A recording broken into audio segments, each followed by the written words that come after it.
Bonjour, je suis Marianne Lucas, et je vis avec une maladie chronique qui s'appelle le blépharospasme.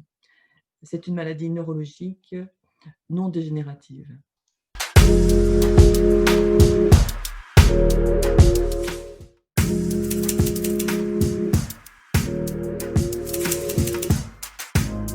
Ma vie avec la maladie a créé des ruptures aussi professionnelles, mais aussi dans ma vie extra-professionnelle, de loisirs, de culture. Ma ressource était, avant la maladie, la danse. La danse à deux. Je pratiquais une danse pour laquelle j'avais plusieurs heures de cours par semaine et une activité forte le week-end. C'est-à-dire au moins 2 soirées le week-end et 3 à 4 heures de cours dans la semaine. Et je faisais aussi de la gym pour tonifier, au bureau avec une collègue aussi, donc entre des petits haltères, le tapis, les gainages et les abdos. Ma vie professionnelle, s'est arrêtée, donc ça, c'était aussi cette rupture de lien social. J'ai arrêté la gym et la danse, je me suis vue dans la grande difficulté de me rendre là où je prenais mes cours de danse. Je rentrais, c'était le soir, et la lumière, nocturne et les phares, j'étais très empêchée de faire. Et les cours de danse se passent dans des salles très éclairées, avec des pauses où on nous demande d'observer, la description, les gestes à répéter pour, la danse. Et pendant cette période-là, sous l'éclairage et inactif, en étant en écoute, c'était, beaucoup d'efforts, une grosse difficulté à me concentrer. Et au fur et à mesure, je me suis pas réinscrite, au cours de danse parce que je savais que si je m'inscrivais, j'allais pas pouvoir suivre et que j'allais payer pour rien. Alors j'ai choisi d'aller que, aux soirées dansantes. C'est une danse à 2, où je me sens très, très à l'aise en connexion avec le danseur ou les danseurs, et la musique qui est très large aussi. Ça s'appelle le West Coast Swing. Ce n'est pas du country, hein, c'est mieux que la salsa et le rock réunis pratiquement. J'ai décidé donc de m'inscrire à différentes choses, à des cours de yoga, à des séances de gym dans ma proximité, hein, donc c'était, proche de chez moi. Je me trouvais, capable de faire cette distance-là, et je me suis rendu compte que je n'y allais pas. J'y allais 2 fois, 3 fois, et que je ne continuais pas. Parce que ça rentrait pas dans mon rythme. J'avais besoin de prendre soin de moi dans mon rythme, et que le matin, c'était pas la peine que je prévoie quelque chose, je n'y allais pas. Et qu'effectivement, quand c'était à partir de 18 heures le soir, je baissais en énergie, et je ne sortais plus, sachant que l'hiver, enfin, il fait noir, et je ne continuais pas à faire ces séances de gym non plus. Donc j'ai commencé à vivre, un confinement. Donc ça, c'est pas bon pour la santé parce que j'ai perdu en tonus musculaire, j'étais, moins active, moins de mouvement, je n'allais plus travailler, je sortais de chez moi pour aller chez le kiné, pour aller, chez le psychologue, et le moins possible pour aller faire mes courses.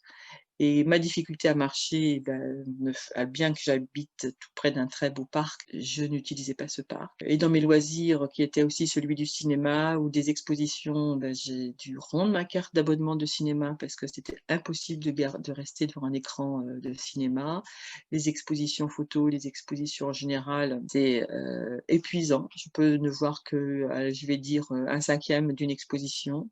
Souvent, c'est des espaces climatisés qui ne sont pas du tout adaptés à un environnement de syndrome sec des yeux.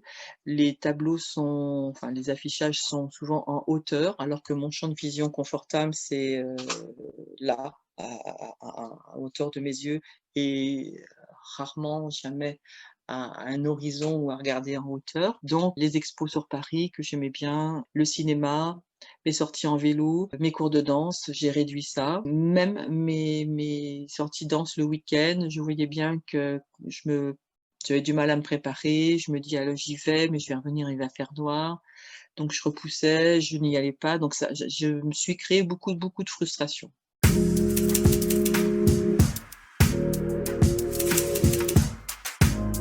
Après, j'ai découvert, d'autres choses, d'autres liens, et je pense que c'est via l'association où je me suis trouvée, confortable. J'ai découvert aussi d'autres façons de faire, donc je vais, plutôt sortir le dimanche après-midi pour aller danser.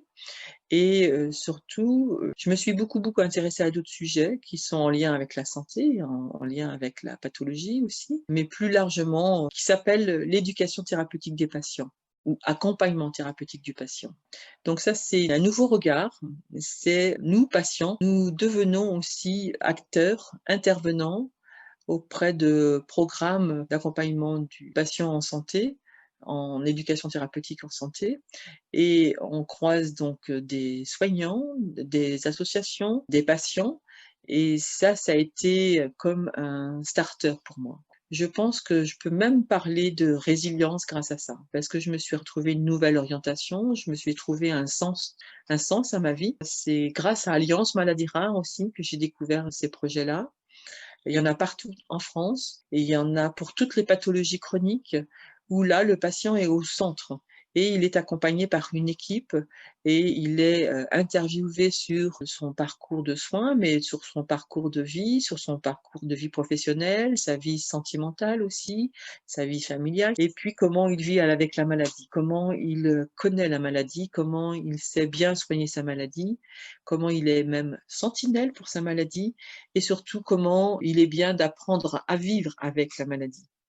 Et puis, il est éclairé aussi sur tous les droits en santé. Je me suis engagée dans cette direction. J'ai des liens étroits aussi avec les pôles ETP qu'on trouve en région et le pôle ETP Île-de-France qui se trouve sur Paris aussi. Et je suis même devenue patiente intervenante. J'interviens auprès d'étudiants infirmier dans un EFSI en région parisienne et je suis patiente intervenante. Ce sont des élèves qui suivent des cours de formation sur les 40 heures de TP au cœur de leur cursus d'étudiants en école d'infirmier. Donc, on peut transformer sa vie dans les étapes et puis je suis fière d'avoir fait ça, mais je le fais avec plaisir et les choses se sont présentées à moi. J'ai appris à écouter ma petite voix aussi, j'ai appris à écouter mes besoins. Je fais des choses qui me plaisent. Et ça, c'est le plus important, je pense, parce que c'est ce qui me rend tranquille et mon cerveau, en tout cas, est «distrait» entre guillemets par d'autres ressources que ce que je faisais avant. Donc je vis de mieux en mieux avec la maladie et j'ai des projets. Et ça aussi, c'est un des éléments essentiels, c'est d'avoir des projets. C'est le carburant de tous les jours.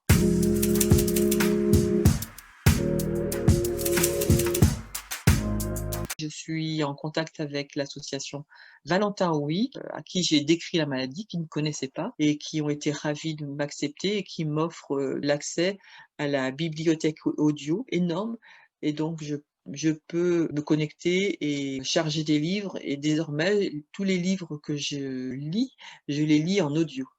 Donc ça aussi, c'est une bonne occasion de me reposer et de m'accorder du temps de repos.